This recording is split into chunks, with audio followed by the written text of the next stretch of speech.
ആരോടാണ് പ്രാർത്ഥിക്കുന്നത്? കർത്താവിനെ സ്നേഹിക്കുമ്പോഴുള്ള നന്മ, അനുഗ്രഹം, പ്രയോജനം എന്താണ്? ആ കാര്യങ്ങളെക്കുറിച്ച് അല്പമായിരുന്നു ധ്യാനിച്ചിട്ട് പ്രാർത്ഥനയിലേക്ക് കടക്കാം എന്ന് വിചാരിക്കുകയാണ്. മർക്കോസിൻ്റെ സുവിശേഷം 15-ാം അധ്യായത്തിൻ്റെ 21-ാമത്തെ വാക്യം നമുക്കൊന്ന് വായിക്കാം. മർക്കോസ് 15-ന്റെ 21-ാമത്തെ വാക്യം.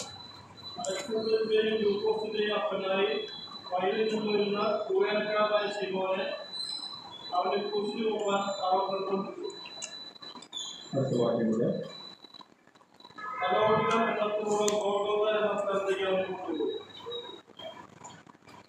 കുറേനക്കാരനായ ശിമോൻ.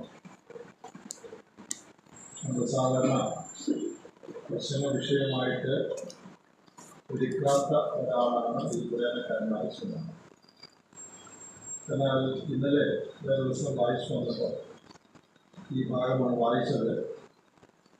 പല നല്ല ചിന്തകൾ ഈ വായ്പയുടെ ബന്ധത്തിൽ ചിന്തിക്കുവാനും ധ്യാനിക്കുവാനും മറ്റിടങ്ങളിൽ വായിക്കാനിടയാണ്.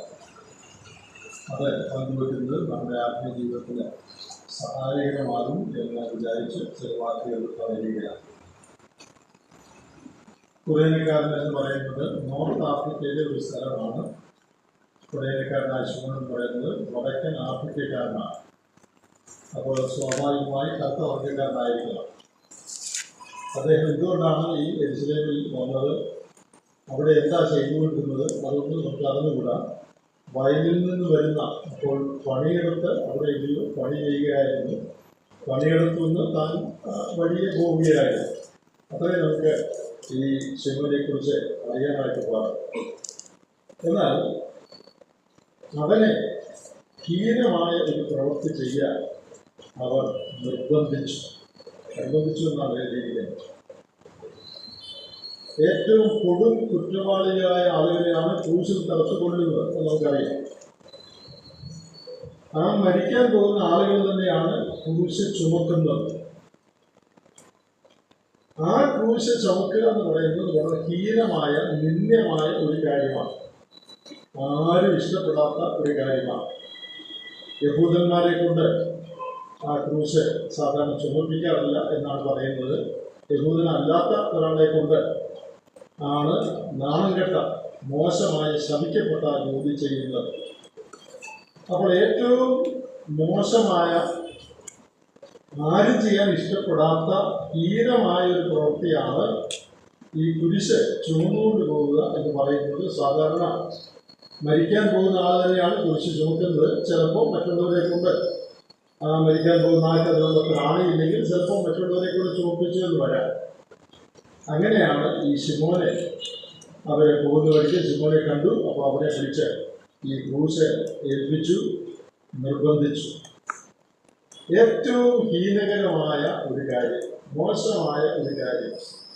അപ്പോൾ ശിമോന്റെ ജീവിതത്തിൽ ഇത്രയും നാൾ ഉണ്ടായതിൽ വെച്ച് ഏറ്റവും മോശം അനുഭവം ഏതാണെന്ന് ചോദിച്ചാൽ ഒരു സംശയം വേണ്ട, ഈ കുറ്റവാളികളെ, കൊടും കുറ്റവാളികളെ കുരിശ് ചുമന്നുകൊണ്ട് പരസ്യമായി വഴിയെ പോവുക, ഇതിനേക്കാൾ നാണം കെട്ടൊരു കാര്യം ശിമോന്റെ ജീവിതത്തിൽ ഉണ്ടായിട്ടില്ല, ഇനി ഉണ്ടാകുകയുള്ളൂ. അങ്ങനെ ഏറ്റവും ഹീനമായ, ഏറ്റവും മോശമായ ഒരു കാര്യമാണ് ശിമോന് ചെയ്യേണ്ടതായിട്ട് വന്നത്. അത് അവൻ ഇഷ്ടപ്പെട്ടൊരു കാര്യമല്ല. അവൻ ഞാൻ ചുമന്നോളാം എന്ന് പറഞ്ഞതല്ല. അവനോട് ചുമക്കാൻ പറഞ്ഞപ്പോൾ ഞാൻ ചെയ്തോളാം എന്ന് പറഞ്ഞാണെന്നൊരു സാധ്യതയില്ല. ഒട്ടും സന്തോഷമില്ലാതെ നിർബന്ധത്താൽ ചെയ്ത ഒരു കാര്യമാണ്. എന്നാൽ അവൻ നിർബന്ധത്താലാണ് ആ കാര്യം ചെയ്തതെങ്കിൽ വളരെ വലിയ ഒരു കാര്യമാണ് അവൻ ചെയ്തത്. മനുഷ്യവർഗത്തിന്റെ രക്ഷയ്ക്ക്, വീണ്ടെടുപ്പിന് വേണ്ടിയുള്ള കാര്യപരിപാടിയുടെ ഒരു ഭാഗമാണ് കുരിശ് ചുമന്നുകൊണ്ട് പോവുക എന്നുള്ളത്. കർത്താവാണ് വീണ്ടെടുപ്പ് സാധിപ്പിച്ചത്, ശിമോനല്ല, അത് നമുക്കറിയാം. എന്നാൽ അതിനകത്ത് ഒരു ചെറിയ പങ്ക്, വീണ്ടെടുപ്പിന്റെ വേല എന്ന് പറയാനൊക്കെ ഇല്ലെങ്കിലും ആ ക്രൂശ് മരണത്തിൽ മനുഷ്യവർഗത്തിന്റെ രക്ഷയ്ക്ക് വേണ്ടി ദൈവത്വം ചെയ്ത ആ പ്രവൃത്തിയോട് ബന്ധപ്പെട്ട് ഒരു ചെറിയ പങ്ക് വഹിക്കാൻ ശിമോനിടയായി നിർബന്ധത്താലാണ് എന്ന് വരികിലും അത് എത്രയോ വലിയൊരു കാര്യമാണ് ഇന്ന് നാം ഒരു തിരിഞ്ഞ് നോക്കുമ്പോൾ. അങ്ങനെ തൻ്റെ ജീവിതത്തിലെ ഏറ്റവും ഹീനമായ നിമിഷം തൻ്റെ ജീവിതത്തിലെ ഏറ്റവും അനുഗ്രഹകരമായ നിമിഷമായി ദൈവം തീർത്തു. നമുക്ക് അവിടെ നിന്ന് പഠിക്കാനായിട്ട് ഒരു പാഠമുണ്ട്. നിർബന്ധത്താൽ, നമ്മുടെ ഇഷ്ടത്താൽ അല്ലാതെ തന്നെ നാം ചെയ്യേണ്ടി വരുന്ന ചില കാര്യങ്ങൾ, ആ കാര്യങ്ങൾ എന്ന് പറഞ്ഞാൽ പാപകരമായോ തെറ്റായുള്ള കാര്യമല്ല, അത് നമ്മൾ ഒരു നിർബന്ധത്താൽ ചെയ്യാൻ പാടില്ല, അങ്ങനത്തെ കാര്യമല്ല. എന്നാൽ അങ്ങനെ അല്ലാതെ നിർബന്ധത്താൽ നാം ചിലപ്പോൾ ചെയ്യേണ്ടി വരുന്നതായ കാര്യങ്ങൾ ദൈവം മനഃപൂർവ്വം അങ്ങനെയുള്ള സാഹചര്യങ്ങൾ ഉണ്ടാക്കി നമ്മുടെ നന്മ കണക്കാക്കി ദൈവം ചിലപ്പോൾ അങ്ങനെയുള്ള സാഹചര്യങ്ങൾ നമുക്ക് നമ്മളായിട്ട് തിരഞ്ഞെടുക്കുന്നതല്ല, പക്ഷെ ചെയ്യാതെ നിവൃത്തിയില്ല. അങ്ങനത്തെ സാഹചര്യത്തിൽ ദൈവം നമ്മെ ആക്കുകയാണ്. അപ്പോൾ we are often blessed by what we are compelled to do.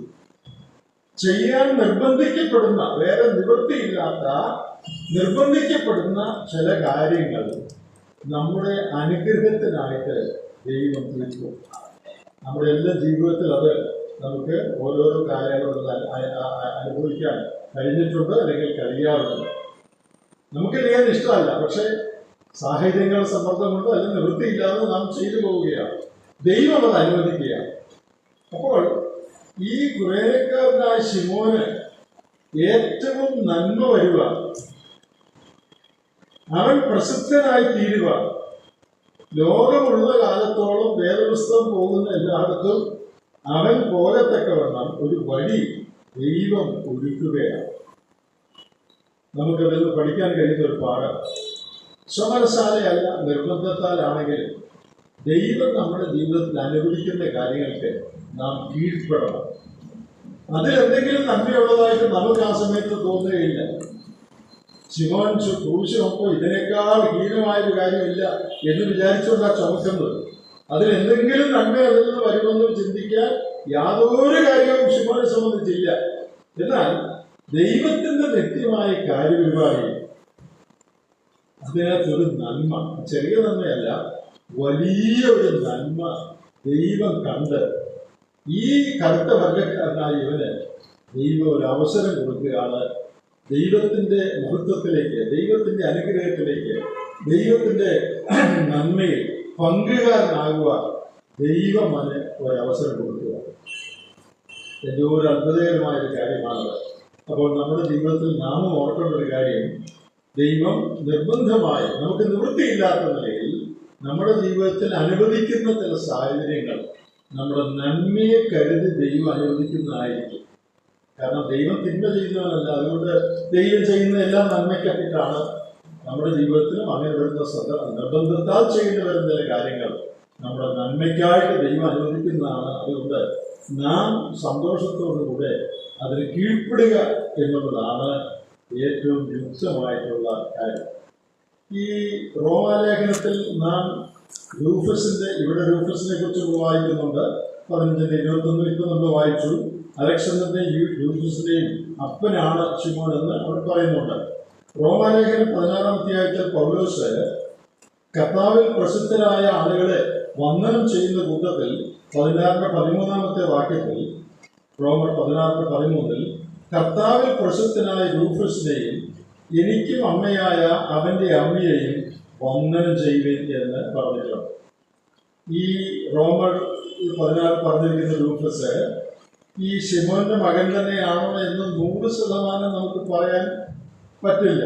എന്നാൽ മിക്ക വേദപണ്ഡിതന്മാരും, അല്ലെങ്കിൽ വലിയൊരു ശതമാനം വേദപണ്ഡിതന്മാരുടെയും അഭിപ്രായം ഈ റൂഫസ് എന്ന് പറയുന്നത് ശിമോന്റെ മകനാണെന്നാണ്. അപ്പോൾ ഞാൻ പറഞ്ഞ പോലെ 100% ഉറപ്പിച്ച് ഞാൻ പറയല്ല. എന്നാൽ അനേക വേദപണ്ഡിതന്മാരും അഭിപ്രായപ്പെടുന്നത് ഈ റൂഫസ് എന്ന് പറയുന്നത് മർക്കോസ് 16 പറഞ്ഞിരിക്കുന്ന റൂഫസ് തന്നെയാണ് എന്നാണ്. അപ്പോൾ അത് അങ്ങനെയാണ് എന്ന് വിചാരിച്ചുകൊണ്ടാണ് ഞാൻ ഈ കാര്യങ്ങൾ പറയുന്നത്. അങ്ങനെ അല്ലെന്നൊരാൾ പറഞ്ഞാൽ എനിക്ക് അതിനെ പ്രത്യേകിച്ച് എതിർപ്പൊന്നുമില്ല. കാരണം 100% തെളിവോട് പറയുന്ന കാര്യം അല്ലേ. എന്നാൽ അങ്ങനെ ആകാനാണ് സാധ്യത എന്നാണ് അനേക വേദപണ്ഡിതന്മാരുടെ അഭിപ്രായം അതിന്റെ ചൂട് പിടിച്ച് ഞാൻ പറയുകയാണ്, ഈ ശിമോന്റെ മകൻ കർത്താവിൽ പ്രസിദ്ധനായി തീർന്നു. അപ്പൊ ഇതിനിടയ്ക്ക് എന്താ സംഭവിച്ചതെന്ന് എങ്ങും എഴുതിയിട്ടില്ല അല്ലെ. ശിമോൻ രക്ഷിക്കപ്പെട്ടോ, ശിമോൻ പിന്നെ എന്ത് ചെയ്തു, സ്നാനപ്പെട്ടോ, സഭയിൽ ചേർത്ത്, ഇതൊന്നും എങ്ങും എഴുതിയിട്ടില്ല. അപ്പോൾ നമുക്ക് ഊഹിക്കാം, നമുക്ക് സ്വാഭാവികമായി ചിന്തിക്കാൻ കഴിയുന്ന ഒരു കാര്യം, ഈ മർക്കോസിൽ പറയുന്ന ഈ പ്രവൃത്തി ശിമോൻ ചെയ്തത് ശിമോന്റെ ജീവിതത്തെ വളരെ സ്വാധീനിച്ചു. ക്രൂശ് ചുമന്നുകൊണ്ട് പോയപ്പോൾ തീർച്ചയായിട്ടും ഗോൽഗോഥ വരെ കൊണ്ടുപോയി കാണും. കാരണം താഴെ എങ്ങനെ പറയുന്നുണ്ടല്ലോ, ഗോൽഗോഥ എന്ന സ്ഥലത്തേക്ക് കൊണ്ടുപോയി. അവിടെ ചെന്ന് യേശു കർത്താവ് ക്രൂശിൽ മരിക്കുന്നത് അടുത്ത് നിന്ന് ശിമോൻ കണ്ടു കാണും. കാരണം അവനാണ് ക്രൂശ് ചുമന്നുകൊണ്ട് പോയത്. അപ്പോൾ തീർച്ചയായിട്ടും കണ്ടു കാണും. അവിടെ സംഭവിച്ച അസ്വാഭാവികമായ കാര്യങ്ങൾ, യേശുവിന്റെ അസ്വാഭാവികമായ നിലവിളി, ഭൂമിയിൽ സംഭവിച്ച ഭൂകമ്പം, ഇരുട്ട്, ഇങ്ങനെയുള്ള അനേക കാര്യങ്ങൾ, ഇവൻ ദൈവത്തിലായിരുന്നു സത്യമെന്ന് കണ്ടു നിന്നവർ സാക്ഷ്യം പറയത്തക്കൊണ്ടുള്ള കാര്യം, നീ രാജ്യത്തെ പ്രാപിച്ചു വരുമ്പോൾ എന്നെ ഓർത്തുകൊള്ളണമേ എന്ന് കള്ളൻ പറയുന്ന കാര്യം, ഇന്ന് നീ എന്നോട് കൂടെ പരദേശയിൽ ഇരിക്കുമെന്ന് യേശു പറഞ്ഞ കാര്യം, മാത്രമല്ല അവിടെ എഴുതി വെച്ചിരുന്ന ആ മേലെഴുത്ത് യഹൂദന്മാരുടെ രാജാവ്, ഈ എല്ലാ കാര്യങ്ങൾക്കും ശിമോൻ സാക്ഷ്യം വഹിച്ചു എന്ന് വേണം വിചാരിക്കുക. ആ കാര്യങ്ങൾ കണ്ടതോടുകൂടെ അവന്റെ ജീവിതത്തിൽ സമൂലമായ ഒരു പരിവർത്തനം ഉണ്ടായി എന്ന് ഇവിടെ എഴുതിയിട്ടില്ല. ന്യായമായി നമുക്ക് ഊഹിക്കാം. ആ ഊഹം തെറ്റാണ് എന്ന് പറയാൻ നിർത്തിയില്ല. ന്യായമായി നമുക്ക് ഊഹിക്കാം. അവൻ അങ്ങനെ ഒരു ക്രിസ്ത്യാനികാമിയായി, ക്രിസ്തു ഭക്തനായി തീർന്നു, ദൈവമുള്ളവനായി തീർന്നു. അവന്റെ സന്തതി അനുഗ്രഹിക്കപ്പെട്ട ഒരു സന്തതിയായി തീർന്നു. അവന്റെ ഭാര്യ രക്ഷിക്കപ്പെട്ടു. ഈ മക്കളും ദൈവവഴിയിൽ വരാനിടയായി. അത് ലൂക്കോസിനെ കുറിച്ച് പറയുന്നത് അവൻ കർത്താവിൽ പ്രസിദ്ധനായി തീർന്നു എന്നാണ്. വാസ്തവത്തിൽ ചിന്തിച്ചു നോക്കി, ഇത് ഇങ്ങനെ സംഭവിച്ചില്ലായിരുന്നെങ്കിൽ ഈ ലൂക്കോസിന്റെ നാട്ടുകാർ എന്ത് പറഞ്ഞേനെ? ആ കൊള്ളതാത്തവന്റെ, ആ ശപിക്കപ്പെട്ട കുരിശു ചുമന്നവന്റെ സന്തതിന്ന് അവനെ പറഞ്ഞേനെ. എന്നാൽ തിരുവെടുത്ത് പറയുകയാണ്, അവൻ കർത്താവിൽ പ്രസിദ്ധനായി തീർന്നിരിക്കുക, ദൈവഭക്തനായി, ദൈവസഭയ്ക്ക് പ്രയോജനമുള്ളതായി തീർന്നിരിക്കുക. ഇനി മറ്റൊരു കാര്യം, ഈ ശിമോന്റെ ഭാര്യയെ കുറിച്ച് പറഞ്ഞിരിക്കുന്നത് നിങ്ങൾ ശ്രദ്ധിച്ചിട്ടുണ്ടോ? ശിമോന്റെ ഭാര്യയെ കുറിച്ച് എന്താ പറഞ്ഞത്? അവൾ എന്റെയും അമ്മയാണെന്ന് ആര് പറയാ? പൗലോസ് അപ്പോസ്തലൻ പറയാ എന്റെ അമ്മയാണ്. അത് കൊച്ചു കാര്യമാണ്. പൗലോസ് അപ്പോസ്തലൻ പറയാണ് നിന്റെ അമ്മയാണ്, എന്റെയും അമ്മയായ നിന്റെ അമ്മയെ വന്ദനം ചെയ്യണം. അപ്പോൾ ആ സ്ത്രീക്ക് കിട്ടിയ ബഹുമതി കണ്ടു.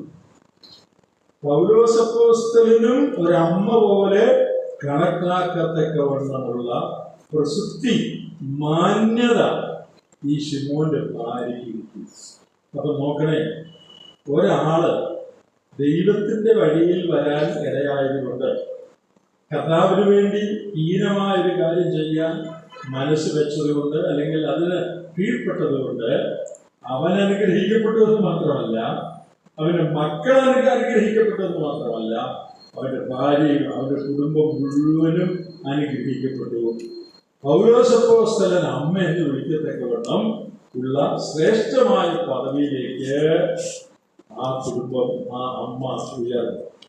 ഇനി മറ്റൊരു കാര്യം, തിരുവെഴുത്തിൽ ഇത് രേഖപ്പെടുത്തിയിരിക്കുക, റോമാലേഖനത്തിലും അപ്പോസ്തലൊക്കെ ഇത് രേഖപ്പെടുത്തിയിരിക്കുക. ലോകമുള്ളിടത്തോളം കാലം ശിമോന്റെ കാര്യം എല്ലാവരും വായിക്കുകയും പ്രസംഗിക്കുകയും വ്യാഖ്യാനിക്കുകയും ചെയ്യും. നമ്മളിപ്പോൾ 2000 വർഷം കഴിഞ്ഞ് ഇന്ത്യയിലെ ഈ കോണിലിരുന്ന് ഈ ശിമോനെ പ്രശംസിച്ച് നമ്മൾ പറയാം അല്ലേ? ശിമോൻ ഈ കുരിശ് ചുമന്നപ്പോൾ ഇത് വല്ല ഓർത്തിയാണോ? അവരുടെ എടുക്കട കുരിശെന്ന് പറഞ്ഞവനെ പേടിപ്പിച്ച് എടുത്തപ്പോൾ അവൻ വിചാരിച്ചു എന്റെ ഗതികേട് എന്ന് വിചാരിച്ച് അവനെന്ത് എടുത്തത്. അവൻ വിചാരിച്ചു അവന്റെ പേര് ലോകം മുഴുവൻ അറിയാൻ പോവുകയാണെന്നും, അവനെ ആളുകൾ പ്രശംസിക്കാൻ പോവുകയാണെന്നും, അവനൊരു മാതൃകയായിട്ട് പ്രസംഗർ അവനെക്കുറിച്ച് പറയുമെന്നും, അവൻ അനുഗ്രഹിക്കപ്പെട്ട ഒരാളായി തീരുമെന്ന് അവൻ വിചാരിച്ചോ? അവനൊരിക്കലും വിചാരിച്ചില്ല. നാം അവിടെ നിന്ന് മനസ്സിലാക്കുന്ന ഒരു കാര്യം, ദൈവം നമ്മുടെ ജീവിതത്തിൽ അനുവദിക്കുന്ന കാര്യങ്ങൾ നമ്മുടെ നന്മ ഉദ്ദേശിച്ചാണ് ദൈവം അനുവദിക്കുന്നത്. അതിന് നാം കീഴ്പ്പെട്ടാൽ നമുക്ക് ചിന്തിക്കാൻ കഴിയാത്ത നിലയിലുള്ള നന്മകൾ ദൈവം നമുക്ക് തരാനായിട്ട് തയ്യാറാണ്. നമുക്കൊരിക്കലും ഊഹിക്കാൻ കഴിയുകയില്ല. ഇതുപോലുള്ള വേറെ സംഭവങ്ങൾ വേദപുസ്തകത്തിലുണ്ട്. മറിയ കർത്താവിന്റെ മർക്കോസ് 14 അത് പറയുന്നുണ്ട്, കാലിൽ തൈലം പൂശിയ കാര്യം നമ്മൾ വായിക്കുന്നു. എന്നിട്ട് അതിനെക്കുറിച്ച് കർത്താവ് അതിന്റെ ഒടുവിൽ ആ വിവരണത്തിനൊടുവിൽ പറയുകയാണ്, ലോകത്തിലൊക്കെ സുവിശേഷം അറിയിക്കുന്നിടത്തൊക്കെ ഇത് ഇവരുടെ ഓർമ്മയ്ക്കായി പ്രസ്താവിക്കും. മറിയ അന്ന് രാവിലെ ഈ കുപ്പിയൊക്കെ ആയിട്ട്, വളരെ വിലയുള്ള തൈലമാണ്, അതുമായിട്ട് യേശുവിൻ്റെ അടുത്ത് വന്ന് ഇത് ആ തൈലം പൂശാൻ വന്നപ്പോൾ അവളുടെ മനസ്സിൽ അവൾ ചിന്തിച്ചത് എന്തൊക്കെ ആയിരിക്കാം ന്യായമായിട്ട്. എങ്ങനെയെങ്കിലും ഒരു അവസരം കിട്ടുകയാണെങ്കിൽ കർത്താവിനോടുള്ള എൻ്റെ സ്നേഹം കാണിക്കണം, അതിനുവേണ്ടി വളരെ വില, ഏകദേശം ഒരു വർഷത്തെ 300-ലധികം വെള്ളിക്കാശ് എന്ന് പറയുന്നത് ഒരു വർഷത്തെ അന്നത്തെ ഒരു സാധാരണക്കാരൻ്റെ വേജസ് ആണ്. ഒരു വർഷത്തെ വേതനമാണ് 300 വെള്ളിക്കാശ് എന്ന് പറയുന്നത്. അത്രയും പണം മുടക്കിയാണുള്ളത് മേടിച്ചിരിക്കുന്നത്. അത് കർത്താവിൻ്റെ അടുത്ത് പോയി എൻ്റെ സ്നേഹം കാണിക്കാനായിട്ട് തൈലം പൂശണം, പിന്നെ പൂശിക്കഴിഞ്ഞ് മടങ്ങി വീട്ടിലേക്ക് പോകണം. ഇത് കൂടുതൽ വല്ല അവിടെ ചിന്തിച്ച് കാണും? യാതൊന്നും ചിന്തിച്ച് കാണുകയല്ല അല്ലേ? പക്ഷേ ആ സ്നേഹത്തിൻ്റെ പ്രവൃത്തി, ചെലവേറിയ ത്യാഗപൂർണമായ ധൈര്യത്തോടു കൂടി ആ പ്രവൃത്തി കർത്താവ് കണ്ടത് എങ്ങനെയാണ്? അവളുടെ പേര്, അവളെക്കുറിച്ചുള്ള ചരിത്രം തിരുവെഴുത്തിൽ മുഴുവൻ രേഖപ്പെടുത്തി. എവിടെല്ലാം ഈ വേദപുസ്തകം പോകുമോ അവിടെല്ലാം ഈ മറിയെ പോകും. എത്രയോ ആളുകൾ പ്രസംഗിക്കുകയാണ് അവളെക്കുറിച്ച് അല്ലേ? അവൾ ചെയ്ത പ്രവൃത്തിയെക്കുറിച്ച് എത്രയോ പേര് പ്രസംഗിച്ചുകൊണ്ടിരിക്കുകയാണ്. മറിയ വേദപുസ്തകം എവിടെല്ലാം പോകുമോ ആ ഭൂരികളിലെല്ലാം ആ മറിയെ പോവുകയാണ്. അവളെ പ്രശംസിച്ച് എത്രയോ പ്രസംഗങ്ങളാണ് നമ്മൾ തന്നെ ചെയ്യുന്നത്. ഇതുവരെ അവൾ വിചാരിച്ചത്, അവൾ ഇതൊന്നും വിചാരിച്ചില്ല. തൈലം പൂശണം, വീട്ടിൽ പോകണം, ഇതിനേക്കാൾ കൂടുതൽ ഒന്നും അവൾ വിചാരിച്ചിട്ടില്ല. എന്നാൽ തിരുവെഴുത്തിൽ, ദൈവവിശ്വാസിയുമായ തിരുവെഴുത്തിൽ അവളുടെ പേര്, അവൾ ചെയ്ത കാര്യം രേഖപ്പെടുത്തണമെന്ന് സ്വർഗത്തിലെ ദൈവം കണ്ടു. 5 പേരും കൊണ്ട് 5000 പേരെ പോഷിപ്പിച്ചായിരുന്നു നമുക്കറിയാം. അവിടെ ഒരു ബാലൻ കൊടുത്ത ഭക്ഷണമാണ് അതിന് മുഖാന്തരമായി കർത്താവ് ഉപയോഗിച്ചത് എന്ന് നമുക്കറിയാം. ആ ബാലന്റെ പേര് നമുക്കറിയത്തില്ല, എത്ര ക്ലാസ്സിലാണ് പഠിക്കുന്നതെന്ന് അറിയത്തില്ല, വയസ്സറിയത്തില്ല, വീട്ടുപേരറിയത്തില്ല, ഏത് സ്ഥലക്കാരനാണെന്ന് അറിയത്തില്ല, അമ്മയുടെ പേരറിയത്തില്ല, അപ്പന്റെ പേരറിയത്തില്ല. A nameless boy. അവൻ അന്ന് രാവിലെ വീട്ടിൽ നിന്ന് പൊതിയൊക്കെ കെട്ടിപ്പോയപ്പോ അവൻ എന്തെങ്കിലും വിചാരിച്ചു? അവനൊന്നും വിചാരിച്ചില്ല. ഉച്ചയ്ക്ക് വിശക്കുമ്പോൾ കഴിക്കണം, അതിനപ്പം വന്നു വിട്ട് അത്രയേ ഉള്ളൂ. ശിഷ്യന്മാരുടെ കയ്യിൽ അത് കൊടുത്തപ്പോ, ശിഷ്യന്മാർ അവരുടെ അത് മേടിച്ചപ്പോ അപ്പോഴും അവനൊന്നും വിചാരിച്ചു കാണുകയില്ല. എന്നാൽ അന്ന് ഉച്ച കഴിഞ്ഞപ്പോഴത്തേക്ക് സംഗതി മുഴുവൻ മാറി, കഥ മറഞ്ഞു. അവന്റെ കയ്യിലുണ്ടായിരുന്ന നിസ്സാരമായ അപ്പവും മീനും കർത്താവിന് ഉപയോഗിക്കാനായിട്ട് കൊടുത്തതുകൊണ്ട് ലോകപ്രസിദ്ധനായ ബാലനായി തീർന്നു. Most famous boy in the world. ലോകത്തിലേക്ക് ഏറ്റവും പ്രസിദ്ധനായ ബാലൻ ആരാന്ന് ചോദിച്ചാൽ ഈ ബാലനാണ്. പേരറിയാമോ? പേരറിയാൻ പാടില്ല. വയസ്സറിയാമോ? അതറിയാൻ പാടില്ല. വീട്ടുപേരറിയാമോ? അറിയാൻ പാടില്ല. ഏത് ക്ലാസ്സിലാ, ഏത് സ്കൂളിൽ, ഇതൊന്നും അറിയാൻ പാടില്ല. പക്ഷേ അവനെക്കുറിച്ച് ഒരു കാര്യം മാത്രം, വേറൊന്നും അറിയാൻ പാടില്ല. ഒറ്റ കാര്യം അറിയാവുള്ളൂ, അവനുണ്ടായിരുന്നവൻ കർത്താവിന് കൊടുത്തു. ഇത്രയും അറിയാം, വേറൊന്നും അറിയാൻ പാടില്ല. അത് ധാരാളം മതിയായിരുന്നു. അവൻ ലോകപ്രസിദ്ധനായി തീർന്നു. മറിയ ലോകപ്രസിദ്ധിയായി തീർന്ന പോലെ അവൻ ലോകപ്രസിദ്ധനായി തീർന്നു. കുറേനക്കാരനായ ശിമോനും ലോകപ്രസിദ്ധനായി തീർന്നു. കർത്താവിന് വേണ്ടി ഒരു ത്യാഗം സഹിക്കുക, ഒരു നിന്ന ഏൽക്കുക, ഒരു ശാപം ഏൽക്കുക അവൻ മനസ്സ് കാണിച്ചപ്പോൾ അവനെ ആദരിക്കണമെന്ന് ദൈവം തീരുമാനിച്ചു. പ്രിയപ്പെട്ടവരെ, നമ്മൾ ഓർക്കുന്ന ഒരു കാര്യം, കർത്താവിനോടുള്ള സ്നേഹം നിമിത്തം നാം ചെയ്യുന്ന ഒരു നിസ്സാര കാര്യം പോലും കർത്താവ് മറക്കേ. നമുക്കറിയാം, മനുഷ്യർക്ക് ഉപകാരം ചെയ്ത പക്ഷേ മറക്കും. അവർ മറക്കുമെന്ന് മാത്രമല്ല, ഉപകാരം ചെയ്തവരെ അവർ തിരിച്ചു വെക്കും. അതാണ് മനുഷ്യന്റെ സ്വഭാവം. നമ്മൾക്ക് ചിലപ്പോൾ തോന്നും ഇങ്ങനെ ഉപകാരം ചെയ്യേണ്ടായിരുന്നു തോന്നും. കാരണം അങ്ങനെയാണ് ചിലപ്പോൾ പിന്നീടുള്ള പെരുമാറ്റം. എന്നാൽ ഒരു കാര്യം നാം ഓർക്കണം, കർത്താവിന് വേണ്ടി നാം എന്തെങ്കിലും ചെയ്തിട്ടുണ്ടെങ്കിൽ ഒരു കാരണവശാലും കർത്താവിന് മറന്നുകളെ. കർത്താവിനെ ഓർക്കാനാണ് എന്തെല്ലാം കാര്യം ഓർക്കാറുള്ളല്ലേ? ഈ അഭിനാടത്തിന് മുഴുവൻ കാര്യം ഓർക്കാൻ കർത്താവിനുണ്ട്. പക്ഷേ നിസ്സാരമായ ഒരു കാര്യം, ഒരു പാത്രം വെള്ളമെങ്കിലും കൊടുത്താൽ അതിന് പ്രതിഫലം ലഭിക്കാതെ പോകില്ല. എബ്രായ ലേഖനം 6-ാം അധ്യായത്തിന്റെ 10-ാം വാക്യം വായിച്ച് നല്ലൊരു വാക്യമാണ്. നമ്മെ വളരെ ധൈര്യപ്പെടുത്തുന്ന ഒരു വാക്യമാണ്. എബ്രായ ലേഖനം 6-ാം അധ്യായത്തിന്റെ 10-ാമത്തെ വാക്യം. ദൈവം നിങ്ങളുടെ പ്രവൃത്തിയും വിശുദ്ധന്മാരെ ശുശ്രൂഷിക്കുന്നതിനാലും തന്റെ നാമത്തോട് കാണിച്ച സ്നേഹവും മറന്നുകളവാൻ തക്കവണ്ണം അനീതിയുള്ളവനല്ല. ദൈവം അനീതിയുള്ളവനല്ല. God is not unrighteous. തന്റെ നാമത്തോട് കാണിച്ച സ്നേഹം മറക്കാൻ തക്കവണ്ണം ദൈവം അനീതിയുള്ളവനല്ല. ഇപ്പോൾ എന്തൊരു ബാധകമല്ലേ? കർത്താവിന്റെ നാമത്തോട് ആരെങ്കിലും സ്നേഹം കാണിച്ചിട്ടുണ്ടെങ്കിൽ അതൊരിക്കലും മറക്കരുത്. പിന്നെ വിശുദ്ധന്മാരെ ശുശ്രൂഷിക്കുന്നതിനാലും നിങ്ങൾ ചെയ്ത കർത്താവിന്റെ നാമത്തോട് സ്നേഹം നിമിത്തം ചെയ്ത ഒരു കാര്യവും മറന്നു കളവാൻ അവന് അനീതിയുള്ളവരല്ല എന്ന് പറഞ്ഞാൽ അതിനെല്ലാം പ്രതിഫലം തരിക. പ്രസംഗിക്കുന്നതിന് മാത്രമല്ല പ്രതിഫലം, യോഗം മുഴുവൻ സഞ്ചരിച്ച് പ്രസംഗിക്കുന്നതിന് മാത്രമല്ല പ്രതിഫലം. സഹോദരിമാരെ, നിങ്ങൾ കർത്താവിനോടുള്ള സ്നേഹം നിമിത്തം ആരും അറിയാതെ വീട്ടിൽ അല്ലെങ്കിൽ നിങ്ങളുടെ സ്വന്തം സ്ഥലത്ത് ചെയ്യുന്ന നിസ്സാരമായ കാര്യവും സഭയെ പോലും ആരും അറിഞ്ഞു കാണുകയല്ല, നാട്ടിലും ആരും അറിഞ്ഞു കാണുകയല്ല. പക്ഷേ അതെല്ലാം കർത്താവിന്റെ രജിസ്റ്ററിൽ നോട്ട് ചെയ്ത് വെച്ചിട്ടുണ്ട്. അതെല്ലാം കർത്താവ് നോട്ട് ചെയ്തിട്ടുണ്ട്. വിധവ കാശത്തെ കാര്യം നമുക്കറിയാം. ആ വിധവ കാശിട്ടത് ചെറ്റരായിട്ടെന്നൊന്നും വേറെ ആരും അറിഞ്ഞില്ല. പക്ഷെ കർത്താവ് നോട്ട് ചെയ്തു. അതും ആ വിധവയുടെ കാര്യം പറഞ്ഞ പോലെ അവരുടെ പേരും നാടും നമുക്ക് അറിയാൻ പാടില്ല. ഏറ്റവും പ്രസിദ്ധിയായ വിധവ, the most famous widow in the world, അതിലൊന്നാണ് അല്പമായ പൈസ ഇട്ട ആ വിധവ. അത് കർത്താവ് നോട്ട് ചെയ്തു. അപ്പോൾ കർത്താവിന്റെ നാമത്തോടുള്ള സ്നേഹ നിമിത്തം പരസ്യമായി പ്രസംഗവേദിയിൽ നിന്ന് ചെയ്യുന്ന കാര്യം മാത്രമല്ല, രഹസ്യമായ അടുക്കളയിൽ നമ്മുടെ വീട്ടിൽ വേറെ ആരും അറിയാതെ ചെയ്യുന്ന നിസ്സാരമായ പ്രവർത്തിക്കും ഒട്ടും മറന്നു കളയാതെ കർത്താവ് അതിന് പ്രതിഫലം നൽകുന്നു. അപ്പോ നമ്മൾ എന്തൊക്കെ കാര്യം പഠിച്ചു? ഒന്ന്, നമുക്കിഷ്ടമല്ലാത്തതും നിർബന്ധത്താൽ നാം ചെയ്യേണ്ടി വരുന്നതുമായ കാര്യങ്ങളിൽ തന്നെ പലപ്പോഴും ദൈവം നന്മ ഒളിച്ചു വെച്ചിട്ടുണ്ടായിരിക്കും. അതിൽ നാം കീഴ്പ്പെട്ടാൽ മതി, ബാക്കി കാര്യം ദൈവം ചെയ്തു. പിന്നെ അവന്റെ നാമത്തോട് നാം സ്നേഹം കാണിച്ചാൽ അത് ദൈവം ഒരിക്കലും മറക്കുകയില്ല.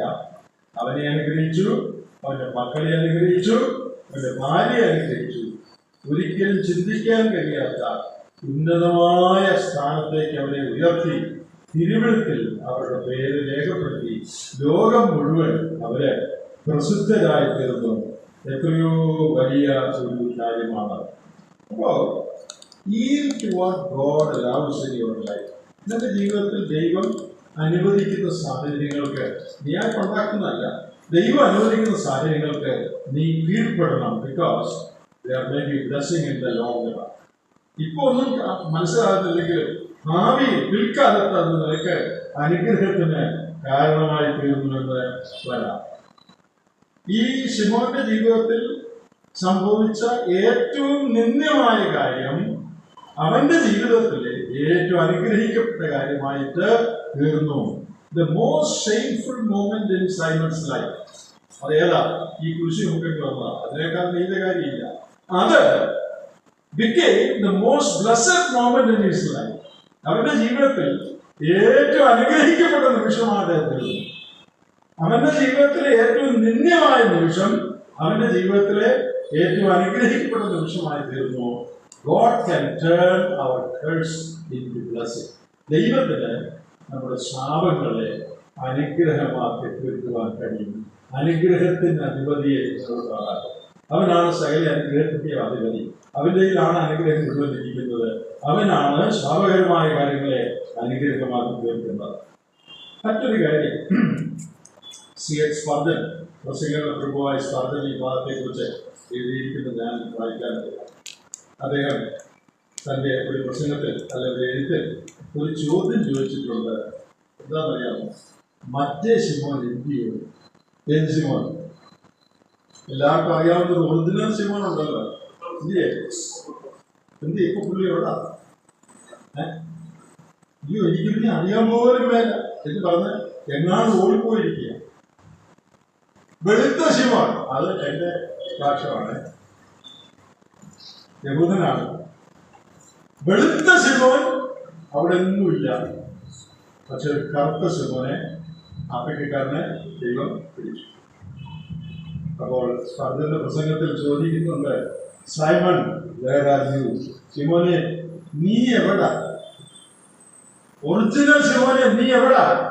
അവിടെ എവിടെങ്കിലും കാണാനില്ല, അവർ പേടിച്ചോടിപ്പോയിരിക്കും. അപ്പോ ഒറിജിനൽ അല്ലാത്ത, നമുക്ക് അത്ര പരിചയമില്ലാത്ത കുറേനക്കാരനായ ശിമോനെ പിടിച്ച് ആ സ്ഥാനത്താണ്. എന്നിട്ട് അദ്ദേഹം പറയാണ്, another Simon has taken your place. Keep your place and let not another Simon occupy your place. വേറൊരു ശിമോൻ നിന്റെ സ്ഥാനം എടുക്കാൻ നീ ഒരിക്കലും അനുവദിക്കരുത്. നിനക്ക് ദൈവം തരുന്ന പദവി നീ ഉപയോഗിച്ചോ. നീ അത് ഉപയോഗിച്ചില്ലെങ്കിൽ, വെളുത്ത നീ അത് ഉപയോഗിച്ചില്ലെങ്കിൽ, കറുത്ത ശിമോനെ പിടിച്ചോണ്ട് വരുന്ന ദൈവം അത് ആ വേല ചെയ്യാനായി എന്ന് പറഞ്ഞാൽ, ബഹുമാനിക്കപ്പെടുന്ന യഹൂദനായ നീ ലജ്ജിച്ച് പിന്മാറിപ്പോയാൽ കുബേരക്കാരനായ, ആഫ്രിക്കക്കാരനായ, കറുത്ത ആഫ്രിക്കക്കാരനായ അവനെ ഒരാളെ ആ സ്ഥാനത്തേക്ക് ദൈവം എടുത്ത് ഉപയോഗിക്കും. നമുക്കും ദൈവം തരുന്ന അവസരങ്ങൾ കർത്താവിനോട് സ്നേഹം കാണിക്കുവാൻ, ഭക്തി കാണിക്കുവാൻ, പിൻപറ്റുവാൻ നമുക്കും തരുന്ന അവസരങ്ങൾ നമ്മൾ ഉപയോഗിച്ചിരിക്കും. അതുകൊണ്ട് ദൈവത്തിന്റെ വേല ഇല്ലാതെ ഒന്നും പോവുകയില്ല. ദൈവം വേറെ ആളെ എഴുന്നേൽപ്പിക്കും. നിങ്ങൾ ആർത്ത് വിളിച്ചില്ലെങ്കിൽ ഈ കല്ലുകൾ ആർത്തില്ല. ദൈവത്തിന് കല്ലുകളിൽ നിന്ന് മക്കളെ ഉറവാക്കാനായിട്ട് കഴിയും. കേട്ടവരെ, ദൈവവഴിയിൽ നടക്കുവാൻ പദവി ലഭിച്ച, വെളിച്ചം ലഭിച്ച, അതിന് അവസരം ലഭിച്ച നാം അതനുസരിച്ച് ജീവിച്ചില്ലെങ്കിൽ അതുകൊണ്ട് ദൈവത്തിന്റെ വേല മുടങ്ങിപ്പോവുകയില്ല, നമ്മുടെ കാര്യമേ മുടങ്ങിപ്പോകും. ദൈവത്തിന്റെ കാര്യം മുടങ്ങുകയില്ല. ആ ദൈവം വേറെ ആളെ എഴുന്നേൽപ്പിച്ച് ആ വേല ദൈവം ചെയ്യും. പക്ഷേ നമ്മുടെ കാര്യം മുടങ്ങും, നമ്മുടെ കാര്യം കുഴപ്പത്തില്ല, നമ്മുടെ ജീവിതം കുഴപ്പത്തില്ല. നമുക്ക് ലഭിക്കേണ്ട പ്രതിഫലം നമുക്ക് നഷ്ടപ്പെടും, നമുക്ക് ലഭിക്കേണ്ട അനുഗ്രഹം, നമുക്ക് ലഭിക്കേണ്ട മാന്യത അത് നഷ്ടപ്പെടും. പക്ഷെ ദൈവത്തിന്റെ വേല വേറെ ആളുകളെ കൊണ്ട് അവൻ നിവർത്തിക്കും. കുറേനക്കാരനെ, വയലിൽ നിന്ന് വരുന്നവനെ കൊണ്ട് ദൈവത്തിന്റെ വേല ദൈവം നിറവേറ്റും. പക്ഷെ ഇതിന്റെ പദവി നിനക്ക് നഷ്ടപ്പെടും. എത്രയോ അനുഗ്രഹം ഈ നിസ്സാരമായ ഒരു സംഭവത്തിൽ കൂടെ അവർ ലഭിച്ചു. കാരണം അത് കർത്താവിന് വേണ്ടിയായിരുന്നു എന്നുള്ളതാണ്. കർത്താവിനോട് ബന്ധപ്പെട്ട ഒരു കാര്യമാണ് അവൻ ചെയ്തത്. അതുകൊണ്ടാണ് കടലില്ലാത്ത അനുഗ്രഹത്തിനും അവരുടെ കുടുംബത്തിനും ദൈവം നൽകാനായിട്ട് സാധിച്ചു. നമ്മൾ ദിവസത്തിൽ വായിക്കുന്ന അനേക വാക്യങ്ങളുണ്ട്. നീ എല്ലായ്പ്പോഴും യഹോവഭക്തനായിരിക്കാം, നിന്റെ മക്കൾക്കും ശരണമുണ്ടാകും. നീ എല്ലായ്പ്പോഴും യഹോവഭക്തനായിരിക്കാം, നിനക്ക് ഗുണമുണ്ടാകുന്ന മാത്രമല്ല നിന്റെ മക്കൾക്കും ശരണമുണ്ടാകും. നീ ദൈവഭക്തനായിരുന്നാൽ നിനക്ക് ഗുണമുണ്ടാകുന്ന മാത്രമല്ല നിന്റെ മക്കൾക്കും ശരണമുണ്ടാകും. ഇസ്രായേലിനോട് ദൈവം പറയുമ്പോൾ കൽപ്പനകൾ പ്രമാണിക്കണമെന്ന് പറയുന്ന പല സ്ഥലങ്ങൾ പറയുന്നുണ്ട്. നിനക്കും നിന്റെ മക്കൾക്കും നന്നായിരിക്കേണ്ടതിന് കൽപ്പനയൊക്കെ പ്രമാണിക്കും. അപ്പൊ നമുക്ക് മാത്രമല്ല നമ്മുടെ അനന്തര തലമുറകൾക്കും നന്നായി. കഴിഞ്ഞ കാലങ്ങളിൽ നമുക്കിടയിൽ അനേക ദേവദാസന്മാര് പണമില്ലാതെ, വീടില്ലാതെ, യാതൊരു സാമ്പത്തിക ചുറ്റുപാടും അതൊക്കെ വീട് വിട്ട് ഇറങ്ങി പോവുകയും അധ്വാനിക്കുകയൊക്കെ ചെയ്തിട്ടുണ്ട്. അവരുടെ മക്കളെല്ലാം ദൈവം അനുഗ്രഹിച്ചു, ആദരിച്ചു. ഒരാൾ പറഞ്ഞ ഉപദേശകാരുടെ മക്കളെ ദൈവം ഓടിച്ചിട്ട് അനുഗ്രഹിക്കുക, മുറകെ നടന്ന് അനുഗ്രഹിക്കുക. എന്ന് പറഞ്ഞ സാമ്പത്തിക അനുഗ്രഹമല്ല പ്രധാനം, അതെനിക്കറിയാം. എന്നാൽ ആത്മീയവും ഭൗതികവുമായ നന്മകൾ ദൈവം തന്നെ മാനിക്കുന്നവർക്ക് നൽകുന്നു എന്നുള്ളത് എത്രയോ വലിയൊരു കാര്യമാണ്. നീ എല്ലായ്പ്പോഴും യഹോവഭക്തനായിരിക്കുക, അതിന് ഒരു പ്രതിഫലം ഉണ്ടാകും. സഭാപ്രസംഗിയിൽ ജ്ഞാനിയായ ശലോമോൻ പറഞ്ഞിട്ടുള്ളത് വാദകൾ ഞാൻ ശ്രദ്ധിച്ചിട്ടുണ്ട്. നിങ്ങൾ ശ്രദ്ധിച്ച് കാണുമായിരിക്കും. സഭാപ്രസംഗിയിൽ ജ്ഞാനിയായ ശലോമോൻ പറഞ്ഞിരിക്കുന്ന ഒരു വാദം ഏകദേശമുള്ളവരെല്ലാവരും അത് എടുക്കാമോ? ആ വാക്യം ഇതിൻ്റെ ഒരുമിച്ചൊന്നും വായിക്കാതെ 8-ാം അധ്യായം സഭാപ്രസംഗി 8 അതിൻ്റെ 12-ാം വാക്യം. ഞാൻ സ്റ്റാർട്ട് എന്ന് പറയുമ്പോൾ എല്ലാവരും കുറച്ച് വാക്കുകൾ വായിക്കണം കേട്ടോ. സഭാപ്രസംഗി 8:12 എല്ലാവരും എടുത്തല്ലോ. Okay, start.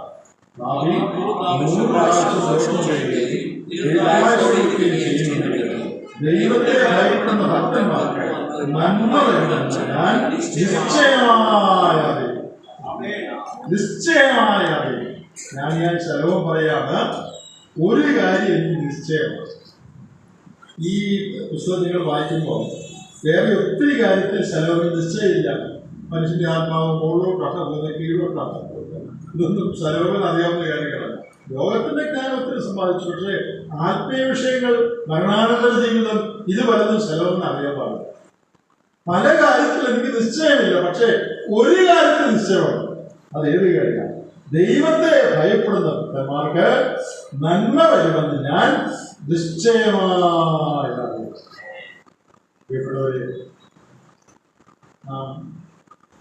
യേശുവിന്റെ ജീവിതത്തിൽ ചിന്തിച്ച പാടാണ്. ദൈവം അനുവദിക്കുന്ന കാര്യങ്ങൾ കിട്ടിയിട്ടില്ല, അതിൽ ദൈവം നന്മ കണ്ടിട്ടുണ്ടായിരിക്കും. നമ്മുടെ മനസ്സിലാകുന്നില്ല. അവന്റെ നാമത്തോട് നാം കാണിക്കുന്ന സ്നേഹം, അവന് വേണ്ടി അനുഭവിച്ച നിന്ന കഷ്ടം, അത് ഒരിക്കലും വെറുതെയായി പോവുകയില്ല. അത് മറന്നുകളവാൻ അവൻ അനീതിയുള്ളവരല്ല. അവന്റെ കുടുംബത്തെ, തലമുറയെ ദൈവം അനുഗ്രഹിച്ചു. വിചാരിക്കാൻ കഴിയാത്ത നിലയിൽ തിരുവഴുത്തിൽ അവരുടെ പേരുകൾ വന്നു ലോകം മുഴുവനോട് പ്രസംഗിക്കപ്പെടുകയാണ്. എന്തൊരർത്ഥമാണ്! നമ്മുടെ ജീവിതത്തിലും ദൈവത്തെ മാനിക്കുകയും ദൈവോടെയും നടക്കുകയും നാം ചെയ്ത അതിൻ്റെ നന്മയും അനുഗ്രഹവും ദൈവം നമുക്ക് നൽകും. നമ്മൾ ദൈവത്തിന് ആ നിലയിൽ കൊടുക്കേണ്ട സ്ഥാനം കൊടുക്കുന്നുണ്ടോ, അവനെ മാനിക്കുന്നുണ്ടോ, അവനെ പിൻപറ്റുന്നുണ്ടോ എന്ന് നമുക്ക് നമ്മുടെ ഹൃദയങ്ങളെ പരിശോധിക്കുവാനും ആ നിലയിൽ ഒരു സമർപ്പണം